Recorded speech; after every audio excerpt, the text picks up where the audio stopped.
இணைந்திருக்கிறோம் நேயர்களே, வணக்கம். தமிழுடைய நிகழ்ச்சியோடாக தொடர்ச்சியாக நிகழ்ச்சியிலே பத்திரிகைகள் பார்வையோடு இணைந்திருக்கலாம். பழமை போலவே கைவசம் 4 பத்திரிகைகள் இருக்கிறது. முதலிலே வலம்புரி நாளிதழின் செய்திகளோடு இணைந்திருக்கலாம். வலம்புரி நாளிதழுடைய பிரதான தலைப்பு செய்தியாக மயிலத்தமடு பண்ணையாளர்களுக்கு 1570 ஏக்கர் நிலப்பரப்பை உடனடியாக ஒதுக்கீடு செய்க மகாபலி அதிகார சபைக்கு ஜனாதிபதி பணிப்பு. மட்டக்களப்பு மாவட்டத்தில் நீண்டகால பிரச்சனையாக இருந்து வரும் மயிலத்தமடு மாதவனை கால்நடை மேய்ச்சல் துறைக்காக 1570 ஏக்கர் நிலப்பரப்பை உடனடியாக ஒதுக்கீடு செய்யுமாறு ஜனாதிபதி அனுரகுமார் திசாநாயக்கம் மகாபலி அதிகார சபைக்கு அதிரடி பணிப்புரை விடுத்திருக்கிறார். தொடர்ச்சியாக அந்த செய்தியை பார்க்கும் போதும் மட்டக்களப்பு மாவட்ட விசேட அபிவிருத்தி குழு கூட்டம் நேற்று காலை பழைய கச்சேரி மாநாட்டு மண்டபத்தில் ஜனாதிபதி அனுரகுமார் திசாநாயக்கவின் தலைமையில் நடைபெற்றது. இக்கூட்டத்தின் போதே ஜனாதிபதி இந்த உத்தரவை பிறப்பித்திருக்கிறார். மட்டக்களப்பு மாவட்ட பண்ணையாளர்கள் எதிர்கொள்ளும் மயிலத்தமடு மாதவனை மேய்ச்சல் துறை பிரச்சினை குறித்து இக்கூட்டத்தில் விரிவாக ஆராயப்பட்டது. இது தொடர்பாக உரிய திணைக்கள அதிகாரிகளிடம் விவரங்களை கேட்டறிந்த ஜனாதிபதி பண்ணையாளர்களின் கால்நடை வளர்ப்பிற்காக 1570 ஏக்கர் நிலப்பரப்பை உடனடியாக விடுவித்து வழங்குமாறு மகாபலி திணைக்களத்துக்கு உத்தரவிட்டதுடன் எதிர்காலத்தில் மேய்ச்சல் துறை சார்ந்து மேலும் தீர்க்கமான நல்ல முடிவுகள் எட்டப்படும் என்று உறுதியளித்திருக்கிறார். கடந்த ஆண்டு மட்டக்களப்பு மாவட்டத்துக்கு ஒதுக்கப்பட்ட 10,000 மில்லியன் ரூபாய் நிதியில் முன்னெடுக்கப்பட்ட 2306 வேலை திட்டங்கள் தற்போதைய நிலை குறித்தும் இந்த ஆண்டு 8625 மில்லியன் ரூபாய் செலவில் முன்னெடுக்கப்பட உள்ள புதிய திட்டங்கள் குறித்தும் இதன்போது விரிவாக பேசப்பட்டது என்று அந்த செய்தி தொடர்ந்து செல்கிறது. ஏனைய முற்பக்க செய்திகளுக்குள் பிள்ளையானை இயக்கியது ராயபக்சகளின் குடும்பமா? அசாத் மௌலானாவின் வாக்குமூலம் நீதிமன்றத்தில் சமர்ப்பிப்பு. பிள்ளையானை இயக்கியது ராயபக்சகளின் குடும்பம் என அசாத் மௌலானா வாக்குமூலம் நேற்று நீதிமன்றத்தில் சமர்ப்பிக்கப்பட்டிருக்கிறது. தொடர்ச்சியாக அந்த செய்தியை பார்க்கும் போதும் உயிர்த்த ஞாயிறு தாக்குதல் தொடர்பாக பிரான்சில் உள்ள இலங்கை தூதரகத்தில் அசாத் மௌலானா வாக்குமூலம் வழங்கியிருந்த நிலையில் அது தொடர்பான தகவல்கள் நேற்று கொழும்பு கோட்டை நீதவான் நீதிமன்றத்தில் பிரதி சொலிட்டர் ஜெனரல் திலீப் பீரிஸினால் சமர்ப்பிக்கப்பட்டிருந்தது. கடந்த காலத்தில் முன்னாள் ராஜாங்க அமைச்சர் சிவனேசதுரை சந்திரகாந்தன் மட்டக்களப்பு சிறையில் தடுத்து வைக்கப்பட்டிருந்த போதும் முன்னாள் ஜனாதிபதி மஹிந்த ராயபக்ச, நாமல் ராயபக்ச மற்றும் பசில் ராயபக்ச ஆகியோர் சென்றிருந்ததாகவும் 2019 ஆண்டு நடைபெறவுள்ள தேர்தலில் கோட்டபாய ராயபக்ச ஜனாதிபதியாக தெரிவு செய்யப்பட்டதன் பின்னர் பிணையில் விடுவிப்பதாக அவர்கள் கூறியிருந்தது தற்போது வெளிச்சத்திற்கு வந்திருக்கிறது. கோட்டபாய ராஜபக்ச ஜனாதிபதியாக பதவியேற்று ஒரு வாரத்துக்குள் அவரை பிணையில் விடுவிப்பதற்காக திட்டங்கள் மற்றும் பேச்சுவார்த்தைகள் முன்னெடுக்கப்பட்டதாக பிரதி சொலிசிட்டர் ஜெனரல் திலீப் பீரிஸ் நேற்று கொழும்பு கோட்டை நீதவான் நீதிமன்றத்துக்கு வெளிக்கொண்டு வந்திருந்தார். பிள்ளையானின் முன்னாள் தனிப்பட்ட செயலாளரான அசாத் மௌலானாவிடமிருந்து பெறப்பட்ட வாக்குமூலங்களின் அடிப்படையிலேயே இந்த அதிர்ச்சி தகவல்களை பிரதி சொலிசிட்டர் ஜெனரல் நீதிமன்றத்திற்கு அறிவித்திருக்கிறார். இந்த விவகாரம் தொடர்பான மேலதிக விவரங்கள் மற்றும் வாக்குமூல ஆவணங்களும் நேற்று நீதிமன்றத்தில் சமர்ப்பிக்கப்பட்டுள்ளமை குறிப்பிடத்தக்கது என்றும் அந்த செய்தி காணப்படுகிறது. ஏனைய முன்பக்க கட்டமிடப்பட்ட செய்திகளாக பயங்கரவாத சட்டத்தில் கைதான சுரேஷ் சலேயின் தடுப்பு காவல் உத்தரவு நீடிப்பு என்று ஒரு கட்டமிடப்பட்ட செய்தியும், தமிழர்களின் நீண்டகால கோரிக்கையான அதிகார பகிர்வு மிகவும் அவசியம், ஜனாதிபதியின் முன்னிலையில் சுமந்திரன் வலியுறுத்துகின்ற ஒரு கட்டமிடப்பட்ட செய்தியும் காணப்படுகிறது. அதேபோல நாவாந்துறையில் விபரீத முடிவெடுத்த குடும்ப பெண் உயிரிழப்பு என்ற செய்தியும், பால்மாவின் விலை உயர்வு, உள்ளூர் சந்தையில் விற்கப்படும் இறக்குமதி செய்யப்பட்ட பால்மாவின் விலை உடன் அமலுக்கு வரும் வகையில் உயர்த்தப்பட்டுள்ளதாக அதிகாரிகள் நேற்று உறுதிப்படுத்தியிருக்கிறார்கள். அண்மைய விலை திருத்தத்தின்படி 450 கிராம் இறக்குமதி செய்யப்பட்ட பால்மா பேக்கெட்டின் விலை 50 ரூபாவினால் உயர்ந்திருக்கிறது. அதே நேரம் 1 கிலோ கிராம் பால்மா பேக்கெட்டின் விலை 125 ரூபாவினால் அதிகரிக்கப்பட்டிருக்கிறது என்ற செய்தி. கரணவாய் வடக்கில் கிணற்றில் விழுந்த இளைஞனின் சடலம் மீட்புகின்ற ஒரு செய்தியும், உலகை மிரட்டும் எபோலா உசார் நிலையில் இலங்கை சுகாதார அமைச்சு தெரிவிப்பு. கொங்கோ மற்றும் உகண்டாவில் பரவி வரும் எபோலா வைரஸ் தொற்று தொடர்பில் பொதுமக்கள் வீண் அச்சம் கொள்ள தேவையில்லை எனவும் குறித்த வைரஸ் பரவலையும் எதிர்கொள்வதற்கு தேவையான அத்தனை நடவடிக்கைகளும் முழுமையாக தயார்படுத்தப்பட்டுள்ளதாக சுகாதார அமைச்சு தெரிவித்திருக்கிறார்கள். எபோலா வைரஸ் பரவல் தொடர்பாக உலக சுகாதார ஸ்தாபனம் எச்சரிக்கை விடுத்துள்ள பின்னணியில் இந்த நாட்டு சுகாதார பிரிவினரின் தயார் நிலை குறித்து ஆராயும் விசேட கலந்துரையாடல் ஒன்றும் பதில் சுகாதார மற்றும் ஊடகத்துறை அமைச்சர் வைத்தியர் ஹம்சக விஜயமுனி தலைமையில் சுகாதார அமைச்சில் நடைபெற்றது.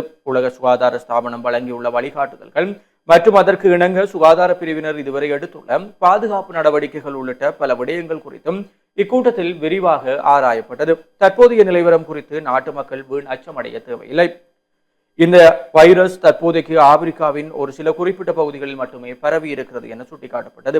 எவ்வாறாயினும் எந்த ஒரு அவசர நிலைமையையும் எதிர்கொள்ளும் முழுமையான தயார் நிலையில் சுகாதார பிரிவினர் உள்ளதாக அதிகாரிகள் உறுதிப்படுத்தி இருக்கிறார்கள் என்ற செய்தி இவை வலம்புரி நாளிதழுடைய முற்பக்க செய்திகளாக இருக்கிறது. தொடர்ச்சியாக நாளிதழுடைய உட்பக்க செய்திகளுக்குள் எபோலா வைரஸ் பரவல் இலங்கைக்கு உடனடி பாதிப்பு இல்லை, வைத்திய நிபுணர் சமல் சஞ்சீவ விளக்கம். ஆப்பிரிக்க நாடுகளில் எபோலா வைரஸ் பாதிப்புகள் பரவலாகி வருகின்ற போதிலும் இலங்கையில் உடனடியாக எபோலா பரவும் அபாயம் இல்லை என மருத்துவ மற்றும் சிவில் உரிமைகளுக்கான மருத்துவ சம்மேளனத்தின் தலைவர் விசேட வைத்திய நிபுணர் சமல் சஞ்சீவ தெரிவித்திருக்கிறார் என்று அந்த செய்தியும் காணப்படுகிறது. வலம்புரி நாளிதழுடைய இன்றைய விளையாட்டு செய்திகளுக்குள் வடமாகாண மல்யுத்த போட்டி மணன்காட்டு ரோகாதக பாடசாலை 6 பதக்கங்களை குவித்து சாதனை என்ற புகைப்படம் தாங்கிய செய்தி ஒன்றும், மாகாண மட்ட தைக்கொண்டோ போட்டி சென்ட் பேட்ரிக்ஸ் மாணவன் முதலாமிடம் என்ற செய்தியும், லக்னோ அணியை வீழ்த்தி ராஜஸ்தான் அணி அபார வெற்றி என்ற செய்திகளும் விளையாட்டு செய்திகளாக பிரசுரமாகி இருக்கிறது. உள்நாட்டு செய்திகளுக்குள் அத்தியாவசிய உணவுப் பொருட்களின் விலைகள் அதிகரிக்கும் சாத்தியம், இலங்கை ரூபாவின் தொடர்ச்சியான பெறுமதி வீழ்ச்சி மற்றும் அமெரிக்க டாலரின் பெறுமதி உயர்வு ஆகியவற்றின் காரணமாக வரும் வாரங்களில் பல இறக்குமதி பொருட்களின் விலைகள் உயரக்கூடும் என அத்தியாவசிய உணவு இறக்குமதியாளர்கள் சங்கம் எச்சரிக்கை விடுத்திருக்கிறார்கள் என்று அந்த செய்தி. அதேபோல கச்சதீவு மீட்பு விடயத்தை தேர்தல் கால வாக்குறுதியாக கலைத்துவிட வேண்டும், தமிழக முதல்வருக்கு யாழ் மீனவ அமைப்பு கோரிக்கை. தமிழக முதல்வராக பொறுப்பேற்ற ஜோசப் விஜயின் கச்சதீவு மீட்பு வாக்குறுதியை தேர்தல் கால வாக்குறுதியாக கலைத்துவிட வேண்டும் என யாழ் மாவட்ட கடத்தொழிலாளர் கூட்டுறவு சம்மேளன பிரதிநிதி செல்லத்துறை நற்குணம் தெரிவித்திருக்கிறார். யாழில் உள்ள கடத்தொழிலாளர் கூட்டுறவு சமாசத்தில் நேற்று முன்தினம் செவ்வாய்க்கிழமை இடம்பெற்ற ஊடகவியலாளர் சந்திப்பின் போதே அவர் இதனை தெரிவித்திருக்கிறார். மேலும் தெரிவிக்கையில், தமிழக முதல்வராக பொறுப்பேற்ற ஜோசப் விஜய் அவர்களுக்கும் யாழ் மாவட்ட மீனவ மக்கள் சார்பில் வாழ்த்துக்களை கூறிக்கொண்டு சில விடயங்களையும் கோரிக்கைகளையும் முன்வைக்க விரும்புகிறோம். கச்சதீவு இலங்கையின் சொத்து, முறைப்படி இலங்கை அதனை பெற்றுக் கொண்டிருப்பது இந்திய மக்களுக்கு, குறிப்பாக தமிழக கடத்தொழில் மக்களுக்கு நன்றாக தெரியும். இவ்வாறான நிலையில் தங்களுடைய தேர்தல் பிரச்சாரத்தின் போது கச்சதீவை இந்தியா மீட்க வேண்டும் என பிரச்சாரத்தில் ஈடுபட்டீர்கள். நாங்கள் அதை பெரிய விடயமாக எடுத்துக் கொள்ளவில்லை. ஏனெனில் தமிழ்நாட்டில் இடம்பெறும் தேர்தல்களில் மீனவ மக்களின் வாக்குகளை பெறுவதற்கும் வேட்பாளர்கள் இவ்வாறு பேசுவது தொடர்கதையாக இருந்து வருகிறது. தாங்கள் தமிழ்நாட்டின் முதல்வராக தெரிவு செய்யப்பட்டுள்ள நிலையில் இனி கச்சதீவு தொடர்பில் உண்மைக்கு புறம்பான விடயங்களை பேசுவதை நாங்கள் விரும்பவில்லை என அவர் தெரிவித்திருக்கிறார் என்று அந்த செய்தியும். யாழில் டெங்கு நோயால் 497 பேர் பாதிப்பு, மாவட்ட செயலர் தெரிவிப்பு. யாழ்ப்பாணத்தில் கடந்த 5 மாதங்களில் டெங்கு நோயால் 497 பேர் பாதிக்கப்பட்டுள்ளனர் என மாவட்ட செயலாளர் மா பிரதீபன் தெரிவித்திருக்கிறார் என்ற செய்தியும், சந்நிதியான ஆசிரமத்தால் குடிநீர் சுத்திகரிப்பு இயந்திரம் வழங்கி வைப்பு என்ற ஒரு புகைப்படம் தாங்கிய செய்தியும் காணப்படுகிறது. தனிநபர்களால் ஆக்கிரமிக்கப்படும் வவுனியா ஆலங்குளம் கிராம மக்கள் விசனம். வவுனியா ஆசிக்குளம் கிராம அலுவலர் பிரிவுக்குட்பட்ட பகுதியில் சுமார் 50 வருடங்களுக்கு மேற்பட்ட பழமை வாய்ந்த ஆலங்குளம் தனிநபர்களால் ஆக்கிரமிக்கப்பட்டு அழிக்கப்பட்டு வருவதாக கிராம மக்கள் கவலை வெளியிட்டிருக்கிறார்கள் என்ற செய்தியும், பேராசிரியர் தேவராஜாவுக்கு பவளவுலா என்ற ஒரு கட்டமிடப்பட்ட செய்தியும் காணப்படுகிறது. வலம்புரி நாளுடைய இன்றைய வெளிநாட்டு செய்திகளுக்குள் ஹார்முஸ் நீரிணையை கைப்பற்றும் திட்டமில்லை, நேட்டோ தெரிவிப்பு. ஹார்முஸ் நீரிணையை கைப்பற்றுவது தொடர்பில் எந்தவித திட்டமும் இல்லை என்றும் நேட்டோ அமைப்பு தெரிவித்திருக்கிறார்கள் என்ற செய்தியும், இந்திய பிரதமர் மோடியை வரவேற்ற இத்தாலிய பிரதமர் என்ற ஒரு புகைப்படம் தாங்கிய செய்தியோடு, பசியின் கொடுமையால் குழந்தைகளை விற்கும் அவலம், ஆப்கானில் விஸ்வரூபம் எடுக்கும் பஞ்சம் என்ற ஒரு புகைப்படம் தாங்கிய செய்தியும் காணப்படுகிறது. இவை வெளிநாட்டு செய்திகளாக இருக்கிறதும். தொடர்ச்சியாக நாளிதழுடைய உள்நாட்டு செய்திகளுக்குள், இடையூறாகும் ஒலிபெருக்கிகள் உடனடியாக கட்டுப்படுத்துமாறு அரசாங்க அதிபர் உத்தரவு. பொதுமக்களுக்கு இடையூறு ஏற்படும் வகையில் ஒலிபெருக்கிகள் மூலம் அதிக ஒலி எழுப்பப்படுவதால் அதனை கட்டுப்படுத்த பிரதேச செயலாளர்கள் நடவடிக்கை எடுக்குமாறு அரசாங்க அதிபர் அறிவுறுத்தல் வழங்கியிருக்கிறார் என்ற ஒரு செய்தி. தொடர்ச்சியாக வலம்புரி நாளிதழுடைய இன்றைய ஆசிரியர் தலையங்கமாக இலங்கை வேந்தன் ராவணன் வெறும் கையோடு நின்ற காதை என்ற தலைப்பிலே ஆசிரியர் தலையங்கம் காணப்படுகிறது. ராவணன் மேலது நீர் என திருமுறை பாடும் அளவில் மிகச் சிறந்த சிவபக்தன் ராவணன். சிவபெரும்பொருள் மீது அவன் கொண்ட அளவற்ற பக்தி காரணமாக அவனுக்கு சிவசங்கரன் போர்வாளை வழங்கினார். எனினும் போரில் சங்கரன் கொடுத்த வாளையும் களத்தை போட்டு வருங்கையோடு இலங்கை வேந்தன் நின்றான் என கம்பன் கூறுகிறான்.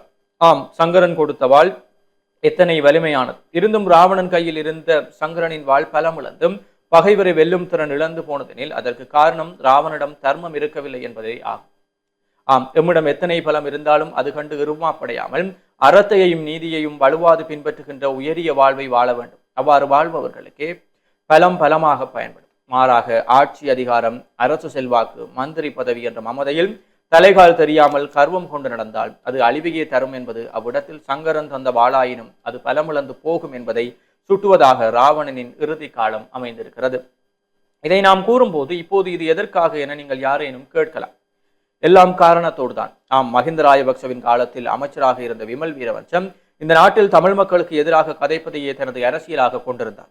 யுத்த காலங்களில் பல்லாயிரக்கணக்கான தமிழ் மக்கள் கொலை கொண்ட போது கூட அவர் இம்மியும் இரக்கம் கொண்டிருக்கவில்லை. மாறாக அப்பாவி தமிழ் மக்களை பேரினவாத ஆட்சியாளர்கள் கொண்டு குவித்ததை நியாயப்படுத்துவதற்காக தனது பேச்சாற்றலை பயன்படுத்தினார். ஆனால் இப்போது அவரின் நிலைமையை பார்க்கையில் அடரா வருங்கையோடு இலங்கை புக்கான் என ராவணனை கம்பன் காட்சிப்படுத்திய காதை எதற்கானது என்பதை உணர முடிந்தது. ஆம், கடந்த மே 17ஆம் தேதி தேசிய வீரர்களுக்கு அஞ்சலி செலுத்த சென்ற விமல் வீரவன்சவை நிலைமையை பார்த்தோம். ஐபடத்தில் வருகின்ற எப்படி இருந்தவர் இப்படி ஆனாரே என்ற சந்தானத்தின் இந்த வார்த்தைகளை ஞாபகம் வருகிறது. உண்மை, போலீசார் தன்னை கைது செய்து விடுவார்களோ என்ற பயப்பீதியில் தள்ளாடி தள்ளாடி ஓடிய விமல் வீரவன்சம் நிலத்தில் விழுந்து மண்ணை கவ்விய போதும் இறைவா உன் நாடகம் எத்தனை பெரியது. அதோ மகிந்தவின் செல்லப்பிள்ளை விமல் வீரவன்சவை ஒரு கால் தட்டில் வீழ்த்தி என் பக்தனாகிய ராவணனையே தண்டித்த எனக்கும் இவன் எம்மாட்டும் என காட்டி நின்றாய். அரசியல் பிழைத்தோருக்கு அறம் கூற்றாவதை உணர்த்தி நிற்கிறாய், உணர்ந்தோம் பராபரமி என்று வலம்புரியினுடைய ஆசிரியர் தலையங்கம் காணப்படுகிறது. தொடர்ச்சியாக சிறுமியை துஷ்பிரயோகம் செய்த தேரர் நீதி நிலைநாட்டப்பட வேண்டும், புத்திஜீவிகள் கூட்டாக கோரிக்கை என்று அந்த செய்தியும் பிரசுரமாக இருக்கிறது. ஆயுர்வேத மரபுகளை பாதுகாக்க யாழில் ஆயுர்வேத பாதுகாப்பு சபை. ஆயுர்வேத மரபுகளை பாதுகாக்க மூலிகை வளங்களை பாதுகாத்து வளர்த்தல் போன்ற விடயங்களை முன்னெடுக்க யாழ்ப்பாணத்தில் உள்ள 12 பிரதேச செயலகங்களிலும் பிரதேச ஆயுர்வேத பாதுகாப்பு சபை அமைக்கப்பட்டுள்ளது என யாழ் மாவட்ட செயலர் மா பிரதீபன் தெரிவித்திருக்கிறார் என்ற அந்த செய்தியும் காணப்படுகிறது. இவைதான் வலம்புரி நாளுடைய இன்றைய முதன்மை செய்திகளாக இருக்கிறது. தொடர்ச்சியாக ஈழநாட்டு பத்திரிகையின் செய்திகளோடு இணைந்திருக்கலாம். இன்றைய நாளுக்குரிய ஈழநாட்டு பத்திரிகையின் பிரதான தலைப்பிடலாக மீண்டும் ஒரு பொருளாதார நெருக்கடி நாட்டில் ஏற்பட இடமளிக்க மாட்டோம், மட்டக்களப்பில் ஜனாதிபதி அனுர உறுதி. நாடு கடந்த காலத்தை போல மீண்டும் ஒருபோதும் ஒரு பொருளாதார நெருக்கடி நிலைக்கு தள்ளப்படுவதற்கு இடமளிக்கப் போவதில்லை என ஜனாதிபதி அனுரகுமார திசாநாயக்க உறுதியளித்திருக்கின்றார். மட்டக்களப்பில் நேற்று இடம்பெற்ற முழு நாடும் ஒன்றாக எனும் தேசிய வேலை திட்ட நிகழ்வில் கலந்து கொண்டு உரையாற்றிய போதே அவர் இந்த விடயத்தை குறிப்பிட்டிருக்கின்றார். இதன் போது இலங்கைக்கு ரூபாய்க்கு நிகராக அமெரிக்க டாலரின் மதிப்பு அதிகரித்துள்ளமையினால் நாட்டின் பொருளாதாரத்தில் பாரிய தாக்கம் ஏற்பட்டுள்ளதாக குறிப்பிட்டுள்ள ஜனாதிபதி அதற்கான காரணங்களையும் விளக்கியிருக்கின்றார். நாட்டின் முக்கியமான வருமான வழியாக விளங்கும் சுற்றுலாத்துறை கடந்த வருட ஏப்ரல் மாதத்துடன் ஒப்பிடுகையில் இந்த வருட ஏப்ரலில் 29% வீழ்ச்சியை சந்தித்திருக்கிறது என அவர் குறிப்பிட்டிருப்பதாக அந்த பிரதான தலைப்பிடல் அமைந்திருக்கிறது. தொடர்ச்சியாக ஏனைய முற்பக்க செய்திகளுக்குள் மீண்டும் போர் ஏற்படக்கூடாதெனில் அதிகார பகிர்வு மிக அவசியம், ஜனாதிபதி முன்னிலையில் சுமந்திரன் தெரிவிப்பு. நாட்டில் இனிமேல் யுத்தம் ஏற்பட அனுமதிக்க மாட்டேன் என்று ஜனாதிபதி அனுரகுமார திசாநாயக்க நேற்றும் தெரிவித்திருக்கின்றார். நாட்டில் மீண்டும் யுத்தம் ஏற்படக்கூடாது என்றால் அதற்கு அர்த்தமுள்ள அதிகார பகிர்வு விரைந்து முன்னெடுக்கப்பட வேண்டும் என்பதை நான் ஜனாதிபதிக்கு நினைவூட்ட விரும்புகின்றேன். இவ்வாறு நேற்று முற்பகல் மட்டக்களப்பு மாநகர சபைக்குட்பட்ட பொது நூலக கட்டடத்தை திறக்கும் நிகழ்வில் உரையாற்றிய இலங்கை தமிழரசு கட்சியின் பதில் பொதுச் செயலாளர் எம்.ஏ. சுமந்திரன் தெரிவித்திருக்கின்றார் என்ற அந்த செய்தியோடு மட்டக்களப்பு நூலகத்தின் புதிய கட்டடம் ஜனாதிபதியால் மக்களிடம் கையளிப்பு என்ற தலைப்பிடலோடு ஒரு புகைப்படம் தாங்கிய செய்தியும் மட்டு சிறையில் பிள்ளையானை சந்தித்து பேசிய ராஜபக்சர்கள் என்ற தலைப்பிடலோடு ஒரு கட்டமிடப்பட்ட செய்தியும் இங்கே பிரசுரமாகி இருக்கிறது. தொடர்ச்சியாக செய்திகளுக்குள் தேர்தல் ஆணைக்குழு உறுப்பினர்களுக்கு பாராளுமன்ற விசேட குழு இன்று அழைப்பு. மாகாண சபை தேர்தலை நடாத்துவதற்கான பரிந்துரைகளை முன்வைக்க நியமிக்கப்பட்டுள்ள பாராளுமன்ற விசேட குழு முன்னிலையில் தேர்தல்கள் ஆணைக்குழுவின் உறுப்பினர்களுக்கு முன்னிலையாகுமாறு அழைப்பு விடுக்கப்பட்டிருக்கின்றது என்ற செய்திகள் இன்றைய நாளுக்குரிய இளநாடு பத்திரிகையினுடைய முற்பக்க செய்திகளாக பிரசுரமாகி இருக்கின்றன. தொடர்ச்சியாக உட்பக்க செய்திகளுக்குள் வடக்கு கிழக்கு அபிவிருத்தியில் கூடுதல் கவனம் செலுத்துமாறு ஜனாதிபதி அனுரகுமார அறிவுறுத்தல். ஆளுநரிடம் கூறிய ஆசிய அபிவிருத்தி வங்கி அதிகாரிகள். வடக்கு மற்றும் கிழக்கு மாகாணங்களின் அபிவிருத்தியில் கூடுதல் கவனம் செலுத்துமாறு ஜனாதிபதி அனுரகுமார திசாநாயக்க தமக்கு அறிவுறுத்தியுள்ளதாக ஆசிய அபிவிருத்தி வங்கியின் உயர்மட்ட பிரதிநிதிகள் தெரிவித்திருக்கின்றனர் என்ற அந்த செய்தியும், உலக சுகாதார அமைப்பினால் இலங்கைக்கு விசேட பாராட்டு என்ற தலைப்பிடலோடு ஒரு செய்தியும், ஒருங்கிணைந்த குடியியல் பதிவு வேலை திட்டம் நாட்டில் ஆரம்பம். இலங்கையின் குடியியல் பதிவு மற்றும் முக்கிய புள்ளி விவரங்கள் கட்டமைப்பை முழுமையாக டிஜிட்டல் மயமாக்குவதற்கான ஒருங்கிணைந்த குடியியல் பதிவு வேலை திட்டம் தற்போது ஆரம்பிக்கப்பட்டுள்ளதாக ஐக்கிய நாடுகள் சபையின் வதிவிட ஒருங்கிணைப்பாளர் மார்க் ஆண்ட்ரி பிரெஞ்ச் தெரிவித்திருக்கின்றார் என்ற அந்த செய்தியும், முதல்வர் விஜயின் கச்சத்தீவு கருத்து நாட்டின் இறையாண்மைக்கு சவால், இந்து ராகரா தேரர் எச்சரிக்கை. தமிழக முதலமைச்சர் ஜோசப் விஜய் கச்சத்தீவு குறித்து வெளியிட்டுள்ள கருத்து இலங்கையின் இராணுவத்தினர் தமது உயிரை தியாகம் செய்து பாதுகாத்த நாட்டின் இறையாண்மைக்கும் நோக்கங்களுக்கும் பாரிய சவாலாக அமைந்துள்ளதாக பேராசிரியர் இந்து ராகராய தேரர் தெரிவித்திருக்கின்றார் என்ற அந்த செய்தியும், யாழ்ப்பாணத்தில் 5 மாதங்களில் 497 பேர் டெங்குவினால் பாதிப்பு, மாவட்ட செயலர் தகவல் என்ற செய்திகளும் இன்றைய நாளுக்குரிய செய்திகளில் பிரசுரமாகி இருக்கின்றன. தொடர்ச்சியாக செய்திகளுக்குள் யாழ்ப்பாணம் கதிர்காமம் பாத யாத்திரை ஆரம்பம். சனிக்கிழமை சந்நிதியிலிருந்து சம்பிரதாய பூர்வமாக புறப்படும். யாழ்ப்பாணத்தில் இருந்து கதிர்காமம் நோக்கிய இலங்கையின் மிக நீண்ட பாத யாத்திரை நேற்று முன்தினம் செவ்வாய்க்கிழமை பண்டத்தெருப்பிலிருந்து முன்னோடி பயணமாக ஆரம்பமானது என்று அந்த செய்தி ஒரு புகைப்படம் தங்கிய செய்தியாக பிரசுரமாகி இருக்கின்றது. தொடர்ச்சியாக ஆன்லைன் நிதி மோசடி குறித்து 2 வாரங்களில் மட்டும் 311 வெளிநாட்டவர்கள் கைது என்ற தலைப்பிடலோடு ஒரு செய்தியும், அம்பாறை களஞ்சிய சாலைகளில் 50,000 மெட்ரிக் டன் நெல் தேக்கம், உடன் அகற்ற நடவடிக்கை எடுக்க வேண்டும், சபையில் உதுமலாப்பை எம்பி வலியுறுத்தல் என்ற தலைப்பிடலோடு ஒரு செய்தியும், 4 கிராமிய வீதிகளுக்கான அபிவிருத்தி பணிகள் ஆரம்பம் என்ற தலைப்பிடலோடு ஒரு புகைப்படம் தாங்கிய செய்தியும் இங்கே பிரசுரமாகி இருக்கிறது. தொடர்ச்சியாக இன்றைய நாளுக்குரிய ஈழநாடு பத்திரிகையினுடைய இறுதி பக்க செய்திகளுக்குள் சாமர சம்பத் எம்பியை பாராளுமன்றத்தின் வளாகத்தில் இருந்து வெளியேற்ற உத்தரவு, சபாநாயகர் ஜகத் விக்ரமரத்ன விடுத்தார். சபை நடவடிக்கைகளுக்கு தொடர்ந்து இடையூறு ஏற்படுத்தியதாக கூறி எதிர்க்கட்சி பாராளுமன்ற உறுப்பினர் சாமர சம்பத் தசாநாயக்கவை சபையிலிருந்து வெளியேற்றுமாறு நேற்று சபாநாயகர் உத்தரவிட்டிருக்கின்றார் என்ற அந்த செய்தியும், போர் வீரர் நினைவு தூவி சம்பவம் சட்ட நடவடிக்கைக்கு விமல் தயார் என்ற தலைப்பிடலோடு ஒரு செய்தியும், சர்வதேச நாணய நிதியத்திடம் இருந்து இலங்கைக்கு $700 மில்லியன் நிதி என்ற செய்திகளும் இன்றைய நாளுக்குரிய ஈழநாட்டு பத்திரிகையினுடைய முக்கிய செய்திகளாக பிரசுரமாக்கி இருக்கின்றன. தொடர்ச்சியாக நாங்கள் தினக்குரல் பத்திரிகை கண்ணோட்டத்தோடு இணைந்திருக்கலாம். தினக்குரல் நாளிதழுடைய பிரதான தலைப்பு செய்தியாக உயிர்த்த ஞாயிறு தாக்குதல் தொடர்பில் நீதிமன்றத்தில் வெளியான திடுக்கிடும் தகவல்கள். பிள்ளையானை சிறையில் சந்தித்த ராயபக்சர்கள் வடக்கில் இராணுவம் மீதும் தாக்குதல் நடத்தவும் திட்டம். கோத்தபாய பதவியேற்றதும் பிள்ளையானை விடுவிக்க திட்டம். கொலை கடத்தலில் ஈடுபட்ட பிள்ளையான் இராணுவ புலனாய்வு பிரிவு என்ற செய்தி. உயிர்த்த ஞாயிறு பயங்கரவாத தாக்குதலுக்கு பின்னரும் முன்னாள் ஜனாதிபதி மஹிந்த ராயபக்ச மற்றும் பசில் ராயபக்ச, நாமல் ராயபக்ச உள்ளிட்டோர் மட்டக்களப்பு சிறைக்கு சென்று சிவநேசதுரை சந்திரகாந்தன் என்ற பிள்ளையானை சந்தித்ததாக பிரதி சொலிசிட்டர் ஜெனரல் திலீப் ஹீரிஸ் நேற்று கொழும்பு கோட்டை நீதிமன்றத்தில் தெரிவித்திருக்கிறார்.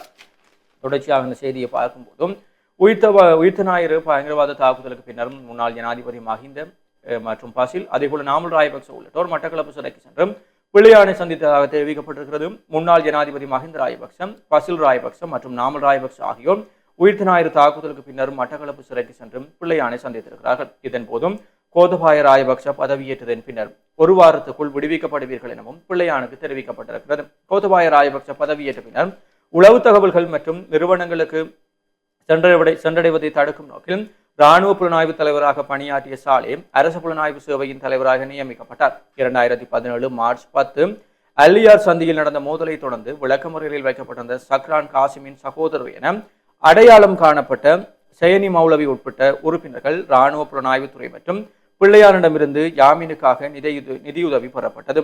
சமர்ப்பிக்கப்பட்ட ஆவணங்களின்படி இராணுவ புலனாய்வுத்துறை 250,000 பொது நிதியையும் பிள்ளையான் 50,000 பங்களிப்பையும் வழங்கியதாகவும் இந்த ஏற்பாடு சாலியின் வேண்டுகோளின் பேரில் நடந்ததாகவும் கூறப்படுகிறது.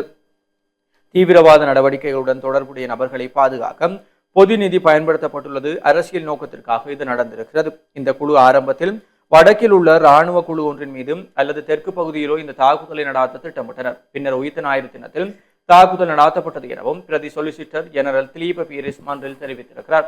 1 வாரத்தில் பிள்ளையானை விடுவிக்க திட்டம். கோத்தபாய ராஜபக்ச பதவியேற்றும் 1 வாரத்திற்குள் சிறையில் இருந்து பிள்ளையான் என்ற சிவநேசதுரை சந்திரகாந்தனை விடுவிப்பதற்கான திட்டங்கள் பேச்சுவார்த்தைகள் ஆரம்பிக்கப்பட்டதாகவும் அவர் கோட்டை நீதிமன்றத்தில் நேற்று தெரிவித்திருக்கிறார்.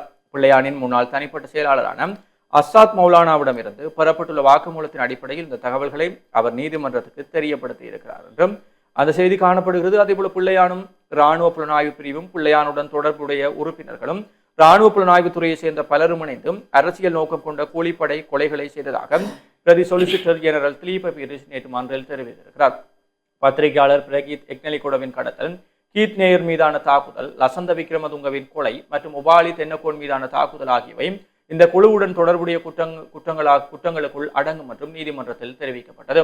பிள்ளையானின் குழுவுடன் தொடர்புடைய 2000க்கும் மேற்பட்ட உறுப்பினர்கள் இராணுவ புலனாய்வுத்துறை மூலம் சம்பளம் பெற்றதாகவும் சட்ட நடவடிக்கையை எதிர்கொள்ளும் தனிநபர்களுக்கான சட்ட கட்டணங்களை செலுத்த பொது நிதியம் பயன்படுத்தப்பட்டதாகவும் பீரிஸ் மேலும் குற்றம் சாட்டி இருக்கிறார் என்று அந்த செய்தி காணப்படுகிறது. ஏனைய முற்பக்க செய்திகளுக்குள் சிரேஷ்ட விரிவுரையாளர் தயாளினி கழுத்து நெரித்துக் கொல்லப்பட்டார். போலீசார் நீதிமன்றத்தில் சாட்சியம். யாழ்ப்பாண பல்கலைக்கழக சிரேஷ்ட சித்த மருத்துவத்துறை விரிவுரையாளர் தயாளினி திலீபன்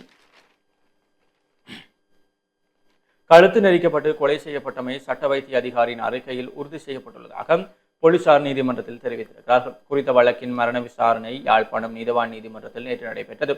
மரண விசாரணையின் போது விரிவுரையாளரின் மகனும் போலீசாரும் சாட்சியம் வழங்கினர். இதன்போது சாட்சியம் அளித்த போலீசார் உயிரிழந்த விரிவுரையாளரின் இறப்புக்கு காரணம் கழுத்து நெரிக்கப்பட்டு கொல்லப்பட்டமை என சட்ட வைத்திய அதிகாரியின் அறிக்கையில் கூறப்பட்டுள்ளதாக தெரிவித்ததுடன் விளக்கமறியலில் வைக்கப்பட்டுள்ள இருவர் மீதும் சந்தேகம் உள்ளதாகவும் தெரிவித்தனர். இருவரது மரண விசாரணைகளுக்கு பின்னர் வழக்கு எதிர்வரும் ஜூன் மாதம் 3ஆம் தேதிக்கு தேதியிட்ட நீதவான் கைது செய்யப்பட்டு விளக்கமறியலில் உள்ள சிரேஷ்ட விரிவுரையாளரின் மருமகன் மற்றும் மகள் ஆகியோரின் விளக்கமறியல் காலத்தை அன்றைய தினம் வரை நீடித்து உத்தரவிட்டார். வழக்கு விசாரணையின் போது பாதிக்கப்பட்டவர்கள் சார்பில் ஜனாதிபதி சட்டத்தரணி எம் ஏ சுமந்திரனின் வழிகாட்டலில் சட்டத்தரணி பெனிசஸ் துசானும், முதலாவது சந்தேக நபரான விரிவுரையாளரின் மருமகன் சார்பில் சர்மினி விக்னேஸ்வரனும், இரண்டாவது சந்தேக நபராக பெயர் குறிப்பிடப்பட்ட சிரேஷ்ட விரிவுரையாளரின் மகள் சார்பில் சட்டத்தரணி சமந்த அத்துக்கூரளவின் வழிகாட்டுதலில் மற்றும் ஒரு சட்டத்தரணியும் ஆஜராகினார்கள் என்று அந்த செய்தி. அதேபோல கட்டமிடப்பட்ட செய்திகளாக சீனி தட்டுப்பாடு ஏற்பட வாய்ப்பும் இறக்குமதியாளர் சங்கம் எச்சரிக்கை என்ற ஒரு செய்தியோடும் விண்வெளி கொள்கையை வகுப்பதற்கான நிபுணர் குழுவை நியமிக்க அமைச்சரவை அங்கீகாரம் என்ற செய்திகளும் தினக்குரல் பத்திரிகையினுடைய முற்பக்க செய்திகளாக இருக்கிறது. தொடர்ச்சியாக உட்பக்க செய்திகளுக்குள் திருக்கேதீஸ்வரர் ஆலய கொடியேற்றம் என்று கௌரி அம்பிகை உடனுரை திருக்கேதீஸ்வரநாதர் திருக்கோயில் கொடியேற்ற பெருவிழா இன்று வியாழக்கிழமை முற்பகல் 10:15 மணி முதல் 11:45 வரையான சுப நேரத்தில் இடம்பெறவிருக்கிறது என்று அந்த செய்தியோடும் மாற்றுத்திறனாளிகள் பாதுகாப்பு சட்டம் நடைமுறைப்படுத்தல்கள் திருப்தி தருவதாக இல்லை, தவிசாளர் தியாகராஜா நரோஸ் தெரிவிப்பு என்ற செய்தியும், எதிர்வரும் 31 அஸ்வசும விபர திருத்த கணக்கெடுப்பு நிறைவு என்ற ஒரு கட்டமிடப்பட்ட செய்தியும் காணப்படுகிறது. தொடர்ச்சியாக 2009ஆம் ஆண்டுக்கு பின்னர் ஒரு குண்டு சத்தமில்லை, இந்த அமைதியை அரசு பயன்படுத்த வேண்டும். 2009ஆம் ஆண்டுக்கு பின்னர் குண்டு வெடிப்புகள், துப்பாக்கிச் சூடுகள் தமிழ் மக்கள் தரப்பிலிருந்து நடத்தவில்லை. இந்த அமைதியான காலத்தை அரசாங்கம் சரியாக கையில் எடுக்க வேண்டும் என நாடாளுமன்ற உறுப்பினர் ஸ்ரீதரன் தெரிவித்திருக்கிறார். தேசிய சமாதான பேரவையின் ஏற்பாட்டில் நேற்று கொழும்பில் நடைபெற்ற கலந்துரையாடலில் உரையாற்றிய போதே பாராளுமன்ற உறுப்பினர் சிவஞானம் ஸ்ரீதரன் மேற்கொண்டவாறு கூறினார். அவர் கூறுகையில், இந்த நாடு பௌத்த நாடு என்பதுதான் அடிப்படை. பௌத்த மதம் அரச மதம், ஏனைய மதங்கள் அரசு அங்கீகாரத்துக்குரியவை அல்ல. ஆகவே புத்த விகாரிகளை அமைத்தல், புத்த விகாரிகளுக்கான இடங்களை தெரிவு செய்து காணிகளை வழங்குதல் என்பது நாட்டில் எந்த தடையும் இல்லை. ஆனால் இந்து ஆலயத்திற்கோ கத்தோலிக்க இஸ்லாமிய ஆலயங்களுக்கோ நிலம் என்பது நீண்டகால குத்தகை அடிப்படையிலேயே பெற்றுக்கொள்ள முடியும். மத ரீதியாக கூட வேறுபாடு உண்டு. தமிழர் தாயகத்தின் பல பகுதிகளில் அமைக்கப்பட்ட விகாரைகள் அடாத்தாக கட்டப்பட்டிருக்கின்றன.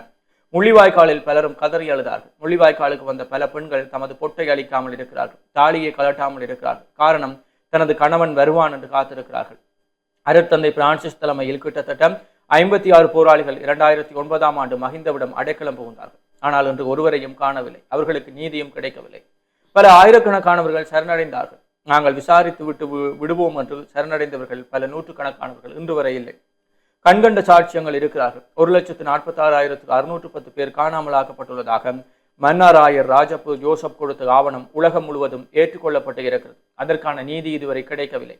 வடக்கு கிழக்கு தமிழர்களின் பூர்வீக நிலம் என்பதை ஏற்றுக்கொள்ளும் மனநிலை இதுவரை வரவில்லை. அவர்களுக்கே உரித்தான மொழி உண்டு, வரலாறு, கலாச்சாரம், பண்பாடு, அடையாளங்கள் உண்டு. அதனை அங்கீகரிப்பதில் என்ன கஷ்டம் இருக்கிறது? தமிழர்கள் தேசிய இனம் என்பதை ஏற்றுக்கொள்வதை தவிர சிங்களவர்களுக்கு வழியில்லை. முள்ளிவாய்க்கால் தமிழினத்தின் மீதான இனப்படுகொலைக்கு வருந்துகிறோம் அல்லது மன்னிப்பு கேட்கிறோம் என்று சொல்ல சிங்கள தலைவர்கள் இந்த நாட்டில் இல்லை. இதுவரை ஏன் யாரும் பேசுவது இல்லை? இந்த நாட்டில் இலங்கையராக இருப்பதில் யாரும் வேறான எண்ணங்களையும், எங்கள் கையில் ஆயுதங்கள் திணிக்கப்பட்ட போது மக்களை காப்பாற்றவும் எங்கள் மக்களின் விடுதலைக்காகவும் ஆயுதங்கள் தூக்க நிர்பந்திக்கப்பட்டோம் என்பதை விடுதலை புலிகளின் தலைவர் பிரபாகரன் தெரிவித்தார். சமாதானம் பேச்சளவில் இருக்கக்கூடாது என்று ஸ்ரீதரன் தெரிவித்திருக்கிறார். அந்த கருத்தும் அர்த்தமுள்ள மாற்றத்துக்கு பேச்சுவார்த்தை அவசியம். ஆக்ஸ்போர்ட் பல்கலையில் பிரதமர் ஹரணி தெரிவிப்பு என்ற செய்தியும், அதேபோல சாதனை பெண்களால் முல்லைத்தீவு மாவட்டத்தின் வறுமை நிலை எதிர்காலத்தில் நிச்சயம் நீங்கும். வடக்கு மாகாண ஆளுநர் வேதநாயகன் தெரிவிப்பு என்ற செய்திகளும் காணப்படுகிறது. கிளிநொச்சி மற்றும் முல்லைத்தீவு மாவட்டங்களில் இதுவரை 85,905 வெடிபொருட்கள் மீட்பு சாப் நிறுவனம் அறிக்கையில் தெரிவிப்பு என்ற ஒரு செய்தியோடு வெளிநாட்டு செய்திகளுக்குள் உலகை அச்சுறுத்தும் எபோலா வைரஸ், காங்கோவில் இதுவரை 134 பேர் உயிரிழப்பு, 500க்கும் மேற்பட்ட தொற்றாளர்கள் அடையாளம், தடுப்பூசி இல்லாததால் அச்சம் அதிகரிப்பு என்ற ஒரு செய்தியும், அமைச்சரவையில் இடம் விசிக முஸ்லீம் லீக்கிற்கு முதலமைச்சர் விஜய் அழைப்பு என்ற ஒரு செய்தியோடும், மோடியை எதிர்த்து கேள்வி கேட்ட நோர்வே பெண் செயலாளரின் சமூக வலைதளங்கள் முடக்கம் என்ற செய்திகளும் தினக்குரல் நாளிதழுடைய வெளிநாட்டு செய்திகளாக இருக்கிறது. உள்நாட்டு செய்திகளுக்குள் முன்னரே கசிய விடப்பட்ட வர்த்தமானி, வாகன இறக்குமதியில் 20 பில்லியன் மோசடி என்ற செய்தியோடும், வருமானம் அதிகரித்து திரைசேரி நிரம்பி வழிகிறது என்றால் எரிபொருள் மின் கட்டணங்களை குறைத்து நிவாரணம் வழங்கும். அரச வருவாய் அதிகரித்து திரைசேரி நிரம்பி வழிகிறது என்றால் எரிபொருள் மற்றும் மின்சார கட்டணங்களை குறைத்தும் மக்களுக்கு நிவாரணம் வழங்குமாறும் எதிர்க்கட்சித் தலைவர் சஜித் பிரேமதாசா அரசாங்கத்துக்கு சவால் விடுத்திருக்கிறார் என்று அந்த செய்தியும் தொடர்ச்சியாக ஒரு சகாப்தம் விடைபெறும் நேரம் என்று டோனி தொடர்பான விளையாட்டு கட்டுரை ஒன்று பிரசுரமாக இருக்கிறது. விபத்துகளை தடுக்க மங்களாவடியில் சுற்றுவட்டம் அமையுங்கள், வேலணி பிரதேச சபையில் கோரிக்கை முன்வைப்பு என்ற செய்தியும் காணப்படுகிறது. தினக்குரல் நாளிதழுடைய இன்றைய ஆசிரியர் தலையங்கமாக அரசின் நல்லெண்ண சமிக்கை என்ற தலைப்பிலே ஆசிரியர் தலையங்கமும் இறுதிப்பக்க விளையாட்டு செய்திகளுக்குள் இலங்கை மகளிர் T20 அணியில் சஜிந்தினி என்ற ஒரு செய்தி. நியூசிலாந்து மகளிர் A அணிக்கு எதிராக நடைபெறவுள்ள 3 போட்டிகள் கொண்ட உத்தியோக மற்றும் மகளிர் சர்வதேச கிரிக்கெட் T20 தொடருக்கான இலங்கை மகளிர் A அணியில் மன்னார் பேசாலை வீராங்கனை சதீஷ் குமார் சஜிந்தினி பெயரிடப்பட்டிருக்கிறார் சரி, அவருக்கு நாங்களும் அவருடைய குடும்பம் சார்பாக வாழ்த்துக்களை தெரிவித்துக் கொள்கிறோம். அதேபோல பாகிஸ்தானை வீழ்த்தி பங்களாதேஷ் அபாரம் டெஸ்ட் தொடரை கைப்பற்றி அசத்தியது என்ற விளையாட்டு செய்திகளும் காணப்படுகிறது. இவைதான் தினக்குரல் நாளிதழுடைய இன்றைய முதன்மை செய்திகளாகவும் புலந்திருக்கக்கூடிய ஏனைய நாளிதழ்களுடைய முக்கிய செய்திகளாகவும் இருக்கிறது.